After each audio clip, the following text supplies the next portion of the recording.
Welcome back. ಚೆನ್ನೈನಾದ್ಯಂತ Wardha ಚಂಡಮಾರುತದ effect ಇವಾಗ ಜೋರಾಗಿ ಆಗ್ತಾ ಇದೆ ಅಂತ ಹೇಳ್ಬೋದು. ಅದಕ್ಕೆ ಪ್ರಮುಖವಾದಂತಹ ಕಾರಣ ಸುಮಾರು 140 ಕಿಲೋಮೀಟರ್ ವೇಗದಲ್ಲಿ ಇವತ್ತು ಚೆನ್ನೈನಲ್ಲಿ ಚಂಡಮಾರುತ ಅಪ್ಪಳಿಸಿದೆ, ವರ್ಧಾ ಚಂಡಮಾರುತ.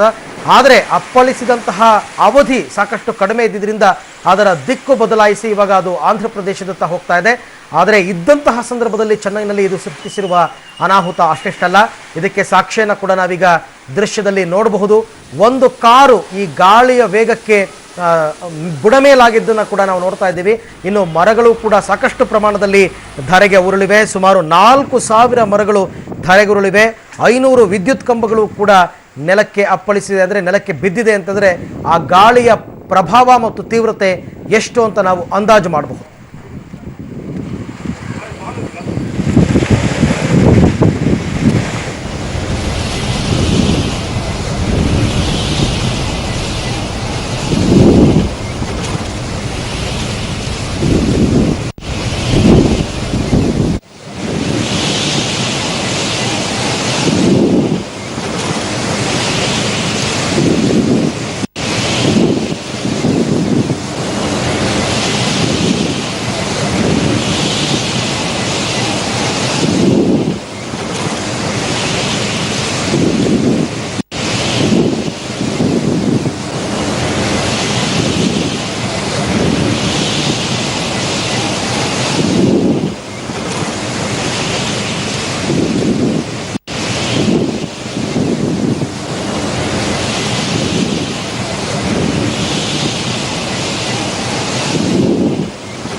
ಈ ಬಗ್ಗೆ ಮತ್ತಷ್ಟು ಮಾಹಿತಿಯನ್ನು ಪಡೆಯೋಣ ನಮ್ಮ ಪ್ರತಿನಿಧಿ ಅಕ್ಷಯ್ ಅವರಿಂದ.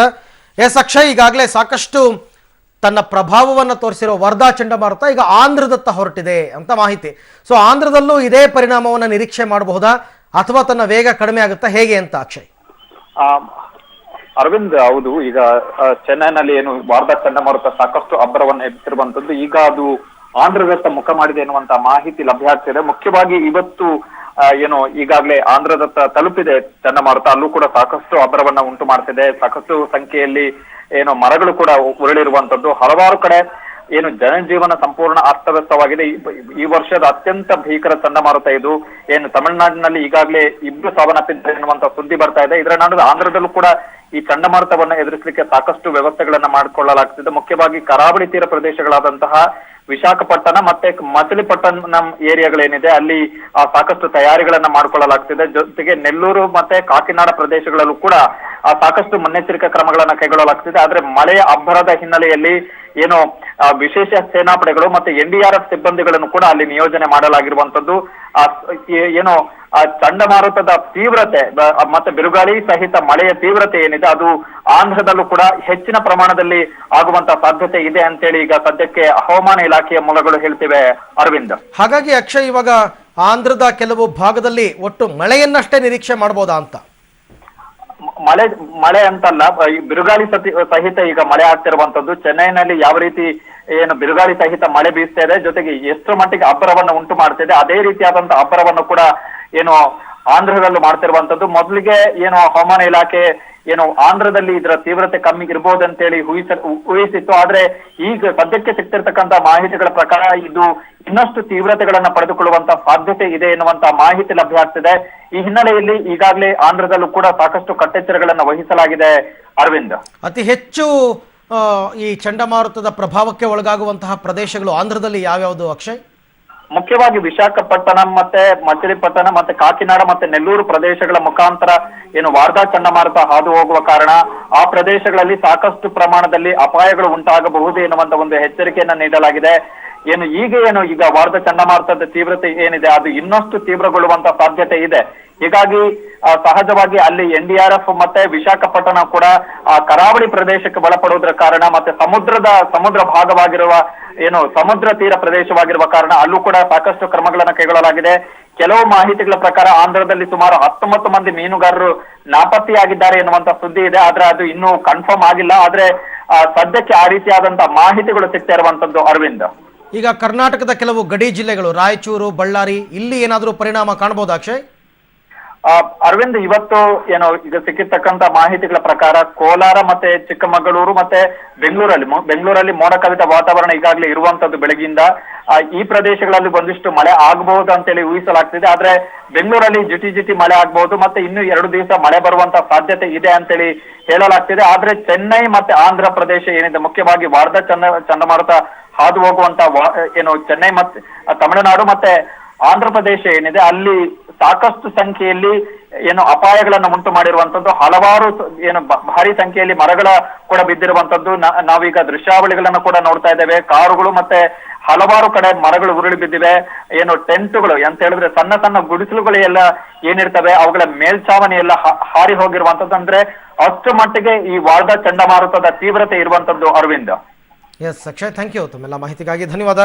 ಸೊ ನಾವು ನಿರೀಕ್ಷೆ ಮಾಡಿದ ಪ್ರಕಾರ ತನ್ನ ವೇಗವನ್ನು ಅದು ಕಳ್ಕೊಳ್ತಾ ಇದೆ. ಹಾಗಾಗಿ ಮಳೆಯನ್ನಷ್ಟೇ ನಿರೀಕ್ಷೆ ಮಾಡ್ಬೋದು ಆಂಧ್ರದಲ್ಲಿ ಅಂತ ನಾವು ಅಂದ್ಕೊಂಡಿದ್ವಿ. ಆದರೆ ಹವಾಮಾನ ಇಲಾಖೆಯವರು ಹೇಳ್ತಾ ಇರೋ ಪ್ರಕಾರ ಇದು ಮತ್ತಷ್ಟು ವೇಗವನ್ನು ಪಡ್ಕೊಳ್ಳುತ್ತೆ ಆಂಧ್ರಕ್ಕೆ ಎಂಟ್ರಾದಾಗ ಅಂತನ್ಬಿಟ್ಟು. ಹಾಗಾಗಿ ನೆಲ್ಲೂರು, ನಾಗಪಟ್ಟಣಂ, ಮಚಿಲಿಪಟ್ಟಣಂ ಮತ್ತು ವಿಶಾಖಪಟ್ಟಣಂ ಪ್ರಮುಖವಾಗಿ ಈ ಭಾಗದಲ್ಲಿ ಬಿರುಗಾಳಿ ಸಹಿತ ಮಳೆ ಉಂಟಾಗುವ ಸಾಧ್ಯತೆ ಇದೆ. ಹಾಗಾಗಿ ಇಲ್ಲೂ ಕೂಡ ರಕ್ಷಣಾ ತಂಡ ಸಾಕಷ್ಟು ಮುಂಜಾಗ್ರತೆಗಳನ್ನು ಕೈಗೊಂಡಿದೆ. ಮೀನುಗಾರರಿಗೆ ಸಮುದ್ರಕ್ಕೆ ತೆರಳದಂತೆ ಎಚ್ಚರಿಕೆಯನ್ನು ಕೊಡಲಾಗಿದೆ. ನೋಡಬೇಕು ತೀವ್ರತೆ ಹೆಚ್ಚಾಗುತ್ತಾ ಕಡಿಮೆ ಆಗುತ್ತಾ ಅನ್ನೋದನ್ನು ಕೂಡ ನೋಡಬೇಕಾಗುತ್ತೆ.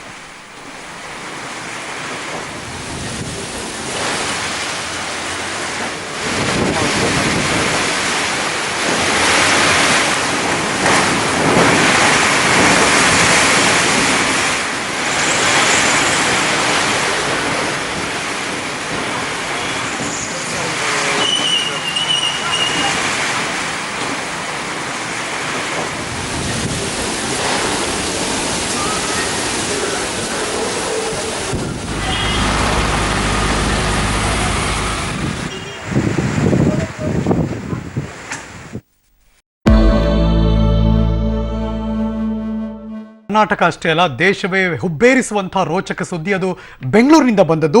IT ರೇಡ್ನಲ್ಲಿ ಸಿಕ್ಕಿ ಬಿದ್ದಿರುವಂತಹ ತಿಮ್ಮಿಂಗಲಗಳು ಚಿಕ್ಕರಾಯಪ್ಪ ಮತ್ತು ಜಯಚಂದ್ರ ಅವರಿಗೆ ಒಂದು ರೀತಿ ಅಕ್ಷಯ ಪಾತ್ರೆಯೇ ಸಿಕ್ಕಂತಾಗಿದೆ ಅಂತ ಅನಿಸ್ತಾ ಇದೆ.